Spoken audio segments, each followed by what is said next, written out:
The Ron Paul Institute for Peace and Prosperity welcomes you to 5 Minutes, 5 Issues.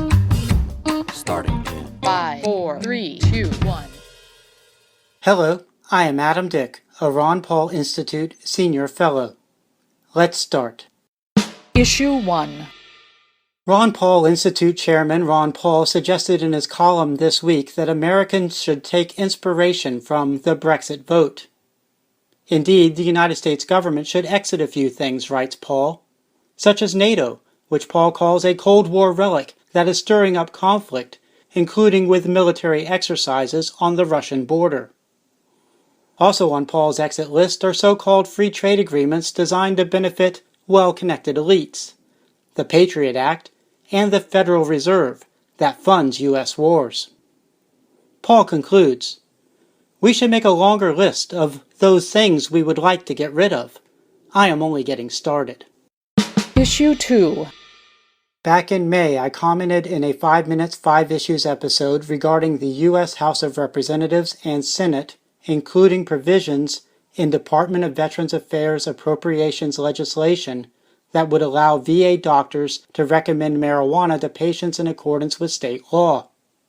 Since the two legislative bodies passed appropriations bills that were not identical, the next move was to create a special conference committee of House and Senate members to reconcile the bills. Such reconciliation tends to be a big deal when a provision is in one bill and not in the other, or if the two bills have widely divergent provisions. Then the reconciled bill will have a provision quite different from the House or Senate bill, or even from both bills.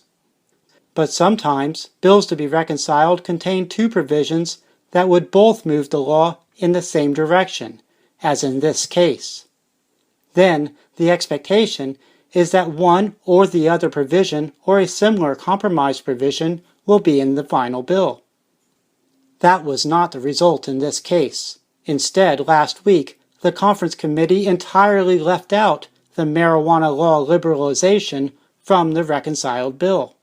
The House immediately approved the conference committee's bill. The Senate has not yet voted on it. Behind the scenes, drug warriors are still pulling the strings. Issue 3. Last summer, California Governor Jerry Brown signed into law some of the most onerous children's vaccination mandates in the country. This left many families with homeschooling as the only means to escape forced adherence to the state's vaccination schedule. Will California, other states, or the U.S. government next come after our pets?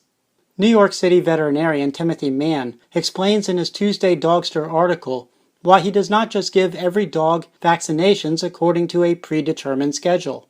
Among his reasons are that immune system attacking vaccines can cause adverse reactions, and that vaccines do not always work, such as when a dog's immune system is down, whether from being sick or being stressed.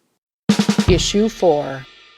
Keith Stroup of the National Organization for the Reform of Marijuana Laws wrote in a Monday editorial that a recurring survey of thousands of Colorado middle and high school students confirms there has been no increase in students' regular marijuana use since the state's marijuana legalization.